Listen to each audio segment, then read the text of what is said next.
Hello again. Welcome to the third of 31 installments of Scouching's 2019 NHL Draft recaps. Today we're going to be looking at the New York Rangers, and oh boy, what a draft did the Rangers have this year. Leading the way for the New York Rangers is the easiest second overall pick you're ever going to have to make.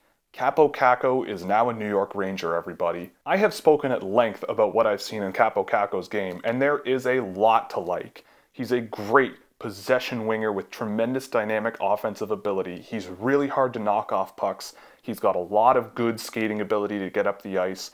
I think he projects more as a winger because of just how good he is along the boards and just how good he is in terms of creating plays off the boards. But I do think that also in open ice, he's a dangerous offensive threat. He's going to get dropped right into the Rangers lineup and be a contributor immediately. I really don't know what his ceiling is, but for me, the sky is the limit in terms of a scoring winger.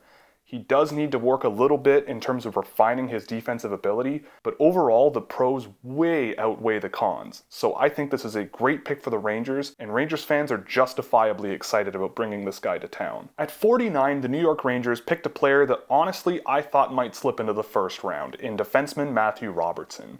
He's a player that I was very impressed with before the season started, and was really impressed with where he was at the end of the season. He's a big, skilled, really good skating defenseman, and I think he's really projectable with a very high ceiling. His offensive season kind of left a little bit to be desired, but he really wasn't that far off from some guys who went in the mid-first round. I think he's got a lot of potential, and at 49, there were many worse players that you could have taken. The next pick the Rangers made was undersized but rangy center Carl Hendrickson.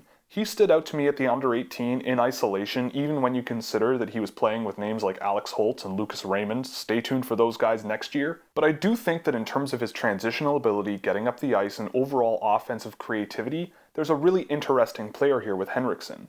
I don't know where his potential is, but I do like what I see, and I think it was a good bet for the Rangers to make, especially for a depth center down the middle one day. Zack Jones is a player that I've profiled in video format before, so I'll link that video here. I really like where Zack Jones could be down the line. He's got great skating ability and great transitional ability, but it was hidden a little bit by his tendency to dump pucks. I think over time, he can refine that and become a much better defenseman overall, and I think this is a great pick at 68 for the Rangers. At 112, the New York Rangers took a player that I didn't have ranked and wasn't really ranked by any major outlets that I track.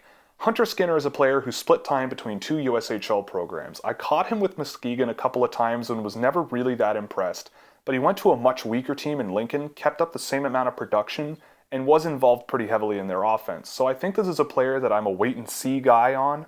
I just feel like there were bigger swings that they could have taken at this pick, judging by his analytical profile and what I've seen with my eyes. But they follow up the Skinner pick 18 picks later with Leevi Aaltonen, who I think could be the steal of the draft. He's one of the fastest skaters that I saw play this year. He dominated a dominant team in a very underrated league, and I think his under-18 was pretty good considering the performance that Finland as a whole put on, which was pretty lackluster, but I do think he stuck out for his speed, his skill, his ability to transition pucks up the ice, and I do think that he will need to become more aggressive in order to fit in with an NHL system one day, but all of the tools are there for him to be a great scoring winger in an offensive sense. Sticking with Scandinavia, the Rangers went to Edy Strim, a player who I kind of caught on more and more as the year went on.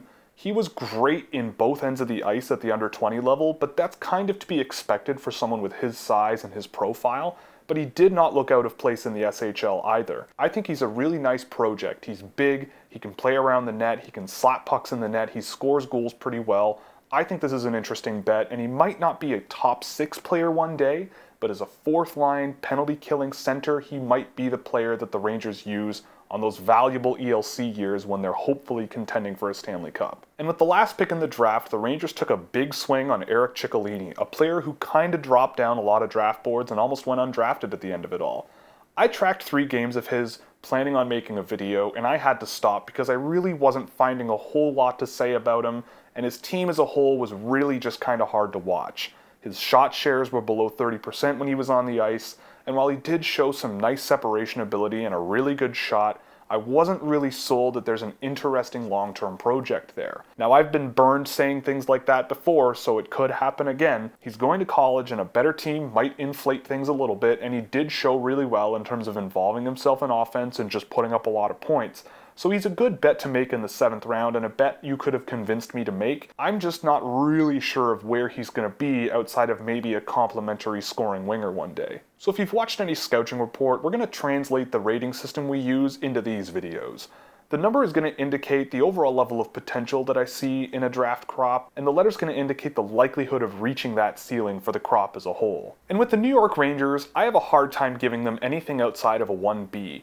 I think there's a tremendous amount of upside with the crop that they drafted. Kaapo Kakko's the easiest pick you're going to have to make. Matt Robertson at 49 is an easy pick as well. He's got a lot of really nice tools. Zack Jones at 68 is a great bet. I really like the pickups of Hendrickson, Aaltonen, and Edy Strim out of Scandinavia. Those scouts did a really good job. There were some picks that I'm a little more skeptical on for the Rangers, but as a whole, especially with guys like Kakko at the top end, it's really hard not to knock this out of the park, and I think the Rangers did a really good job. So that's it for the New York Rangers. Next up, we're going to be looking at the Edmonton Oilers. If you liked the video, be sure to click all the buttons you see below me so you never miss the next one. If you really liked it, you could support us on Patreon, where you get access to early access to videos, merchandise discounts, and plenty of other goodies. Or you could pick up some merchandise at the Scouchwear shop. All the links are in the description. So that's it for this one, and next up we're going to be breaking down the Edmonton Oilers.